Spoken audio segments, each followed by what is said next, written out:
This is the Novelizers. This week on the show, Samantha Bee, Liz Lent, plus Courtney Pauroso. It's the Novelizers. Don't want your popcorn, don't want your milk duds, don't want my shoes stuck in pools of sticky cola. Don't show me romance, don't show me fist fights, just show me where it's printed out under the book lights. Yeah, baby, novelize the movie. Give me sentences, paragraphs, nothing to see. Novelize the movie.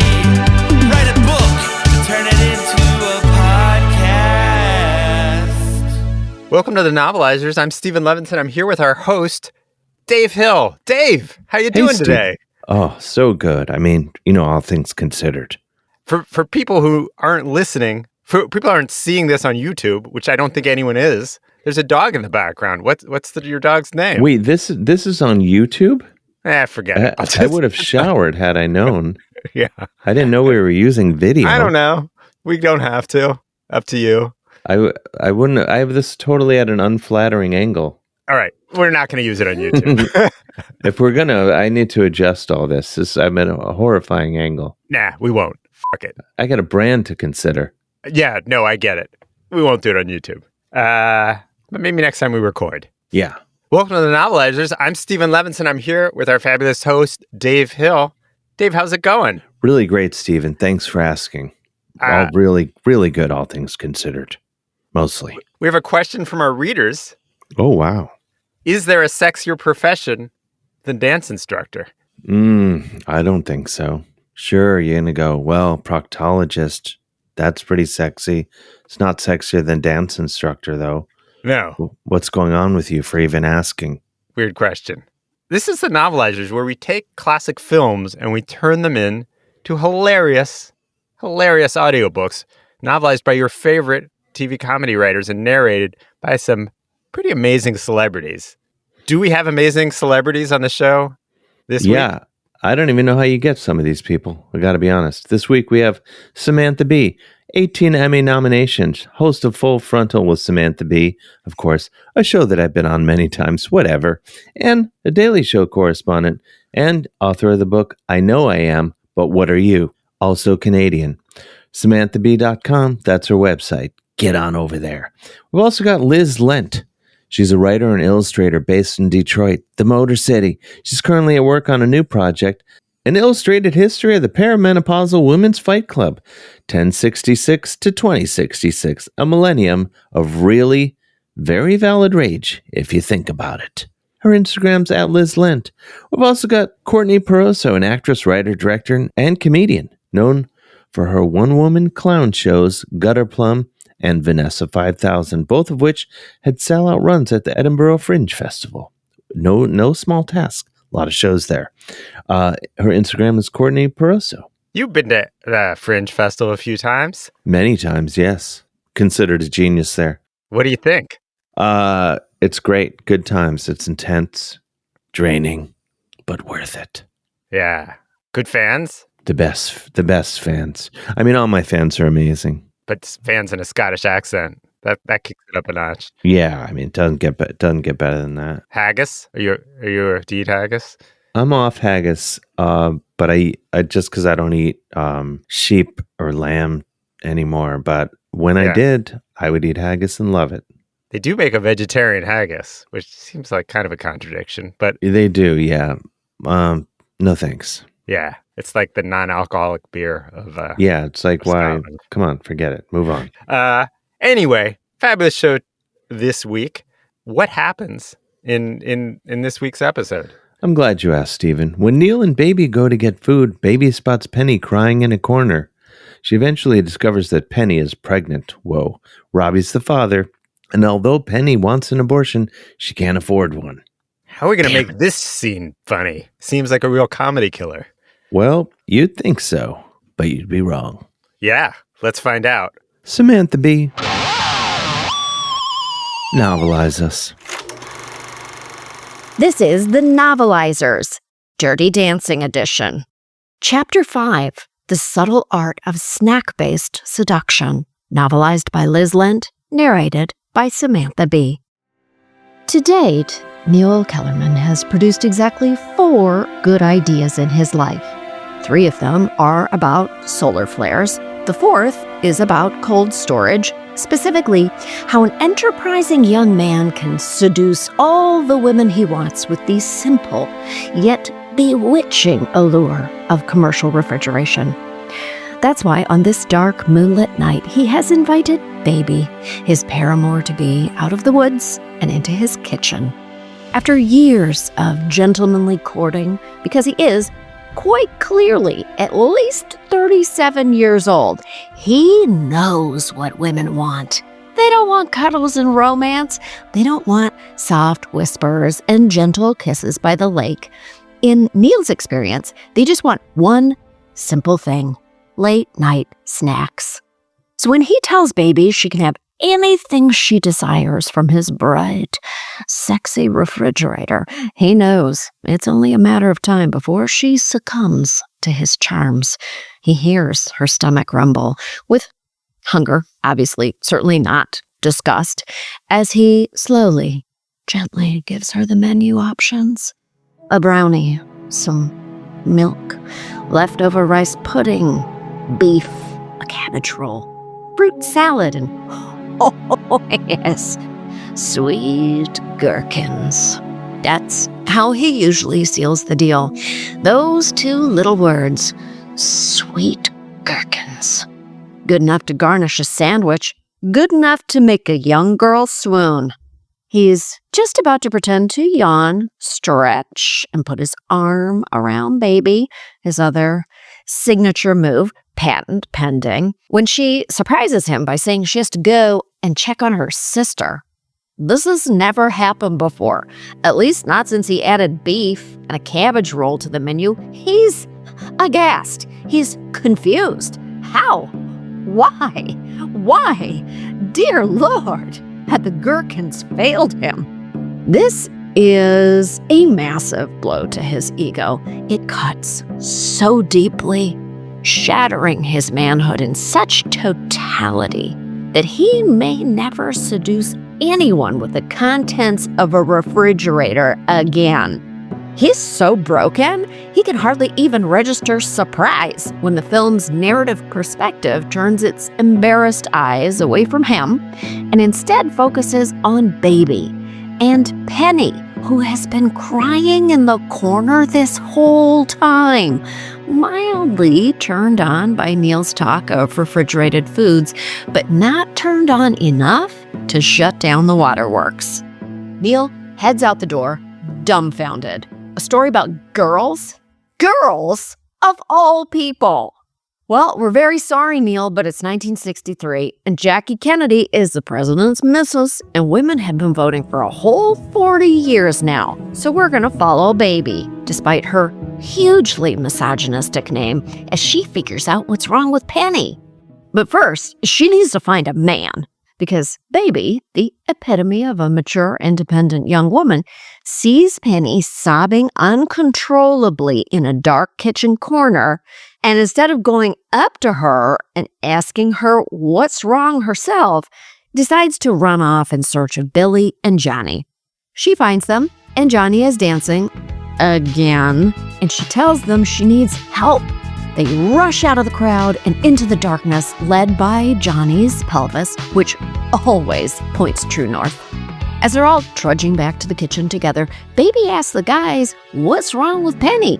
Jesus, Baby, you could have asked her yourself, but you needed to go find 2 fellas to mansplain that middle-aged woman's problems to you? We are all embarrassed for you at this point, Baby. And what world champion men she has recruited to help her too. Billy tells Baby that Penny is pregnant, and when she asks what he is going to do about it, Johnny gets super defensive. Defensive like a guy who has at least 5 or 6 kids he writes off as dependents on his taxes each year, all of whom were born with his weirdly flexible pelvis that makes it tragically impossible for them to learn how to ride bikes or walk in straight lines. Johnny only sees him twice a year, because he's too busy impregnating other women. And he doesn't even have a commercial refrigerator that he's using to seduce them. He's just using his God-given tall hair and pelvic thrusts that pop off like fireworks when music starts playing. He finds it embarrassing. The ladies, though, they find it enticing. Of all the women he has impregnated, though, Penny is not one of them. And he is not shy at all about huffing that news to Baby, who he absolutely will not try to bed within the next 20 minutes of this film in a post-montage rush of lust and poor judgment. In the meantime, Johnny, Billy, and Baby head back into the kitchen to find Penny, who is still lying on the floor crying. Johnny swoops her up in his arms, just like all those kids of his when he sees them for half an hour at Christmas, and carries her back to some ramshackle room where the teens from the wrong side of the tracks hang out and relitigate West Side Story through the powerful medium of song and dance each night. Billy and Baby bring a blanket for Penny and liquor for the baby, and the financially insolvent kids sit on one side of the room, while Baby, not the baby that's drinking now in Penny's uterus, but main character Baby, stands awkwardly with dollar bills and trust funds falling out of her pockets. "It's hopeless," Penny says, most likely talking about the pregnancy and not West Side Story. "Don't say that. There's got to be a way to work it out," says Baby. "Baby? Is that your name?" Penny sneers. She's kind of in a mood. Hormones, probably. She keeps sneering and says, "You know what, Baby? You don't know shit about my problems." And this is very awkward because Billy, as we heard, already told Baby all about Penny. Like, all about her. Shoe size, social security number, how she was born with a prehensile tail and one eye that was backwards, everything. And of course, he told her about the pregnancy. Penny just loses it, telling Billy he's really fucked things up. But you know what? In Billy's defense, I think the person we're all really angry at is Robbie. Robbie knocked up Penny, and he has margin notes written in his copy of The Fountainhead, which is really kind of a dick thing to do because it was a library book. He's obviously the villain we all love to hate, and I just think these kids all snarling and snapping at each other in this scene need to remember that and maybe organize themselves to go kill the guy. Or not. Maybe. I don't know. It's just an idea. Thankfully, Billy breaks up this awkward conversation by bringing up abortion. There's an air quotes doctor who can end the pregnancy and give Penny blood poisoning for just $250. But that's like $100,000 in today's money. Where are 3 poor dancers from the wrong side of the tracks and 1 nice young rich girl gonna get that kind of cash? And by Thursday of all days, Baby has an idea that will solve everything because Baby is a problem solver. She's training to be in the Peace Corps where she's going to learn how to pay for abortions all over the world the way John Kennedy would want her to. "I bet Robbie could pay for it," Baby says, "if you just tell him." "He knows," Penny says, sighing. She's glad, frankly, that Baby didn't try talking to her back in the kitchen. She just wants this irritating girl to leave. She launches a frankly brutal verbal barb at Baby, one the girl likely has never ever heard in her entire life of having that stupid name. "Go back to your playpen, Baby." Ouch. Sick burn, Penny. Sick, highly original burn. I bet Baby's gonna cry like a... Oh, never mind. Back so soon? Oh no, what happened? A little incident at the dog park. We gotta head to the vet. Oh, not again? These bills. We can use CashNet USA. We can apply in minutes, get a fast decision, and have the money in the account as soon as the same business day. All right, Cheddar, back in the car. When you need money fast, be the hero. All loans subject to lender approval. Speed of funding is subject to verifications and your bank's processing times. See CashNetUSA.com for more details. Amazing chapter. Yep. Thank you, Sam B. Thank you, Liz Lent. Of course, every week on the show, we talk to someone who actually worked on the film Dirty Dancing. Let's roll that interview. Welcome to the interview portion of the Novelizers. I'm Christine. I am here with Courtney, who was one of the featured background actors in the film Dirty Dancing. Hi, Courtney. How are you? Hello, I am Courtney Schwartzbanner, and that is correct. I was a featured background actor in the 1987 film Dirty Dancing, and, I had a wonderful time. And tell me, what was your favorite day on set? Tell me a little bit about just what made this such a great film for you to play a background actor in. So we were shooting in North Carolina, and I did not have any experience on a set. I'm recently widowed, and I thought, I saw an ad in a newspaper, and I said, I want to try something new. They put us up in these cabins for a week, and the first day was the big dance scene at the end. Now, of course, I don't know how familiar you are with film, but they don't necessarily shoot in the order that the scenes are taking place. So we were actually all meeting each other, this big group of us, and we were watching this big dance scene. And it was hot in more ways than one because it was September, and it was a very hot September. So the room was so hot. But, I don't know if you've seen the film, but Jennifer Grey and Patrick Swayze have such amazing chemistry, and it really was electric. It really was special. And, we all had a great time that night. What an amazing first scene to be a part of. The first time you're a background actor, for that to be the scene. I mean, an iconic scene in cinema. And for the two of them, for you to be able, that's incredible. Now I have to ask you, so you said that you were recently widowed. And this movie was shot a long time ago. Were you old?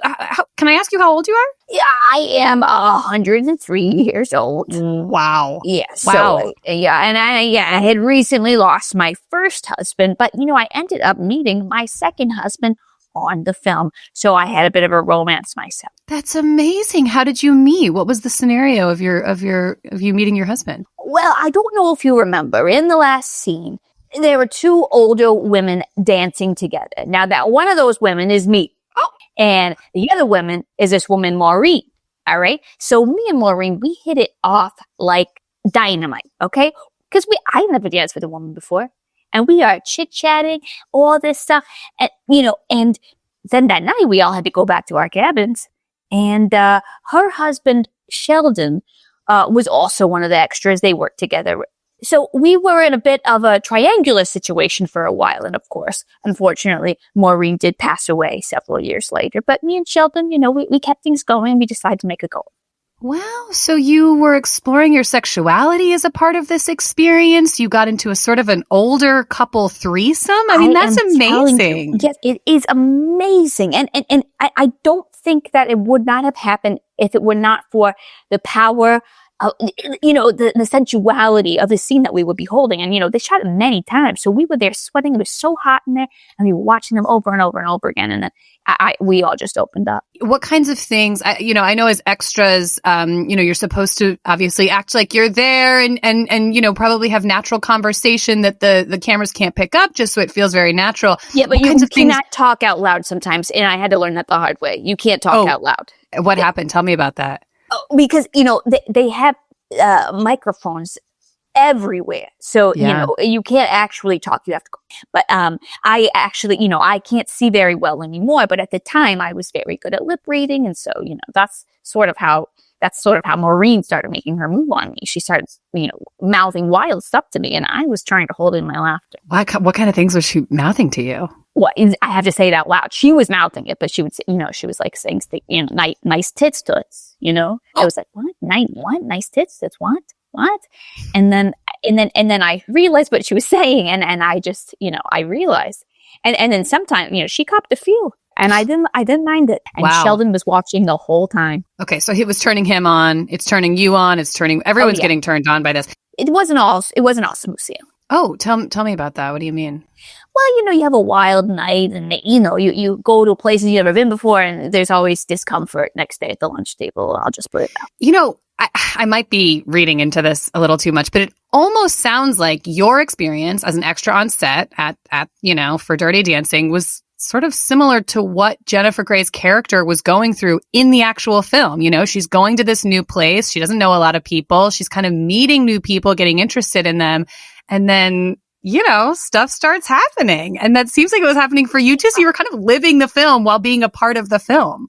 I was, and I know it's about a young woman, like losing her virginity and, all that stuff. But I felt myself like I lost my second virginity. And this was just a feeling. You didn't actually have sexual intercourse with anyone on set, or did you also do that? No. I have 3 beautiful children, but they were long grown at the time, so no, but it was a rediscovery, and like, my husband, God rest his soul, he was a wonderful man, but we didn't necessarily have that kind of spark, so when he, yes.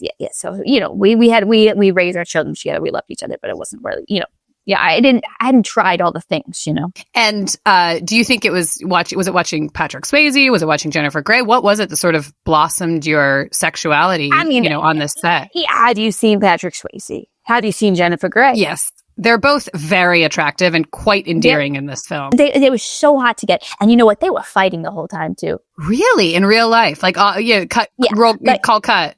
You could tell they had chemistry, but they also had that fiery passion, That's exciting. Yeah. So I, they were getting in little tiffs, but then when the music turned on, they had to dance together. You could feel it. It was steamy. Did that make you want to have a relationship yourself that was similar to that, where it's just super hot and also you fight, but then you get really hot again and you just like sort of take it out on each other in a really overemphasized sexual experience? Yeah, when Maureen was still alive, believe you me, we would all throw in cups every which way at each other. Sheldon would throw one at Maureen, and Maureen would throw it at me, and I would throw it at Sheldon, and then we would just start laughing, because life is short.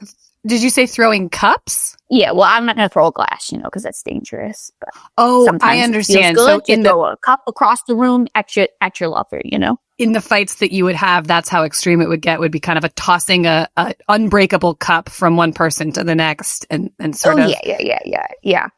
And the first time, actually, it was later that week. In our little cabin, they're putting us up, they're feeding us lunch, we're there for the scenes or whatever, we had this crazy night together. But luckily, that is how we discovered that it is better to use the plastic cups, because on set, of course, sometimes they don't like to use glass because it smells, then they had to clean a big mess. So there's it was a prop glass. We were exposed to lots of prop glasses, and we invested in them after that. Wow. Sounds like that was a big part of your experience. Oh, yeah. Mm-hmm. So tell me, you do this amazing experience, you're on set, and then you meet Maureen and you get into a threesome with her and her husband. That sounds pretty exciting, as like sort of a new chapter in your life. And then do you continue to play extras in films, or was this just sort of a one-time experience for you? Oh, there were a couple other movies, a couple others, yeah. What's one of your favorites that you can remember? Hook. You were an extra in Hook. Tell me about that. Yeah. Mm-hmm. Wow. And who were you? Well, the scene was cut. Oh, what were you in the scene that was cut? It was a scene in the future. With, and where, the grandma film goes and she's, like in her home, with other old people, but the scene was cut. Maggie Smith, and so you were essentially just playing an old person in an old person home in a scene that was then cut out of Hook. I don't know. Yeah, exactly. And Maureen and Sheldon were already on the circuit, old people background actors, because they clump them together, they want to get groups typically. So, we would do when it popped up, but so the three of you just kind of started working together. Oh yeah. And what they say is right, don't shit where you eat, but we did anyway. Okay. I see. You did. Maureen passes away at a certain point. You and Sheldon, you get married. You said was it a second marriage for you? Yeah. We figured what the hell, we were spending a lot of time together, and, our children had met at that point. It was a little difficult to explain the relationship situation to my grown children at first, but, they came around. And people get remarried all the time. I don't think there's anything to worry about there. They were probably happy you were happy, right? I was very happy. Yeah. And like I said before, like their father, he just didn't do it for me sexually. So, they got to see a different side of me. And I don't know if they were prepared for it. For that side, for seeing a sexual, like this point, you're probably in your 90s mother. Yes, exactly. Yeah. Is Sheldon still around? Are you still together? No, unfortunately. Yeah, no, he passed away. Yeah. Are you in the dating scene now? I've had my time. I've had my time, and with the risks, I don't know if I even mentioned this, but, there was a big venereal disease outbreak on that set, and the medic was really overwhelmed, and so, it's just, you got to be careful. Yeah. And I've heard, sometimes that happens a lot in, homes where older people are living together, nursing homes, things like that. It does, because, you can't get There's pregnant. A lot of STDs. Yeah. Yes. There's you'd think the risk would be lower, but actually, and there's lots of fragile tissue that is very, very fragile, susceptible to disease. So, about your experience on the set, did you ever meet Patrick Swayze yourself or Jennifer Grey, the two leads? Did I meet them? I smelled them, and they smelled wonderful. I bet. Yeah, I bet Patrick sweats really, really just a high quality aroma to that sweat. Musky, very musky. Yes.